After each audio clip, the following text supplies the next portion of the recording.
An innovative community TV station is serving the residents of Andover, Anoka, Champlin, and Ramsey. Quad Cities Television, or QCTV, has been recognized nationally for its crisp, hyper-local productions.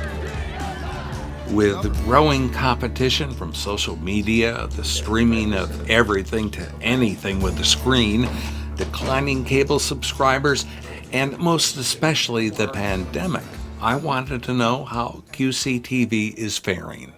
Even though there has been subscriber shed because there are more choices in that market area.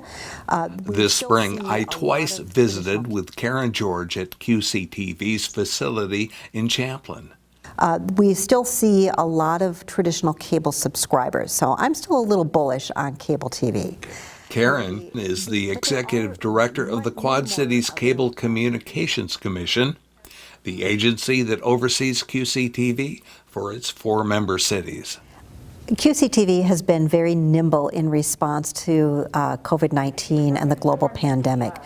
It was just a little over a year ago where essentially the world stopped and people were asked to stay home, and we did not stop services here at QCTV. We did not stay home.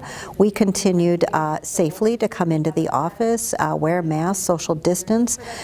We changed around our whole studio configuration and our mobile production van configuration so that we could continue to bring local news and information and events to our public.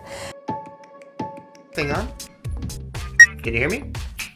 Hey guys, Corey from QCTV here. How's it going? So I really give a lot of credit to staff for making that work and being very viable and nimble and flexible in the pandemic. An example of some of the programs we produced would be our local Youth First. You know, they do a big Mayor's Prayer Breakfast, which is their largest fundraiser. So we reached out to them and said, how can we help you deliver that in a virtual environment? And we did. They came into our studio, they were socially distanced, and there were just 2 people, and we had 1 person running the camera and 1 person recording. We sent it out live over our channels, over our website, and over social media channels. It was a quick 20-minute program, and I think in those 20 minutes they raised over $14,000. We've done some other very creative things. One was this was within the first 10 days of the pandemic and the shutdown. Entertainment venues were shut down. And so we had a connection with Mick Sterling, who is an old rocker from the area. And he has an organization called the 30 Days Foundation, which benefits people in need. So we figured out how to get a signal into musicians' homes. They performed live. We did a 2-hour special every Saturday night for 6 weeks, bringing people from kitchen tables and garages and basements and bedrooms and living rooms to create music in a live format for people to watch at home, and then be able to donate directly to that musician through Mick's 30 Days Foundation. And in 6 weeks, again, there was over $10,000 raised that went directly to musicians in our local area. The other kind of bread and butter part of QCTV is delivering live government meetings.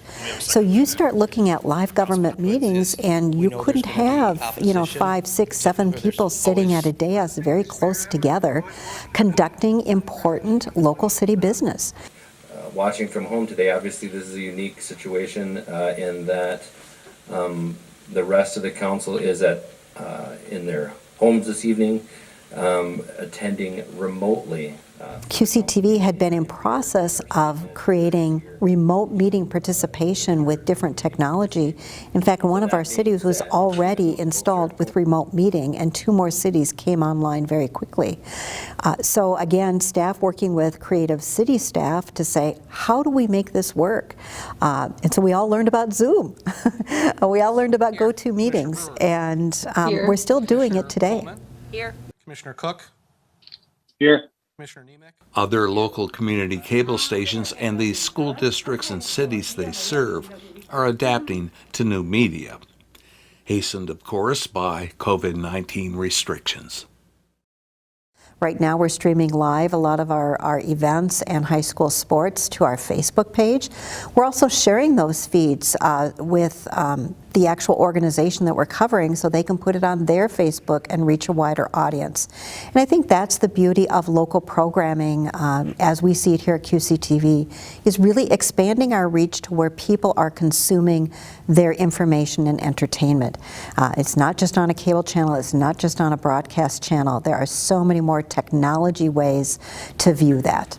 May is National Hamburger Month, so to celebrate, Andy's Diner. If anything, you have seen more and more screens come into people's lives. I mean, for goodness sake, I go to the gas station and now there's a screen of people talking at me as I pump my gas. Deliver high-speed internet to anywhere in the world. People are getting more discerning how they spend their screen time. And I think what we've learned in the pandemic world is people are really engaged in their local communities.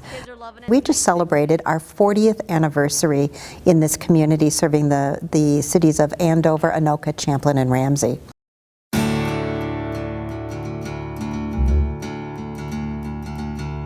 You know, I should add that Democratic Visions is carried by QCTV.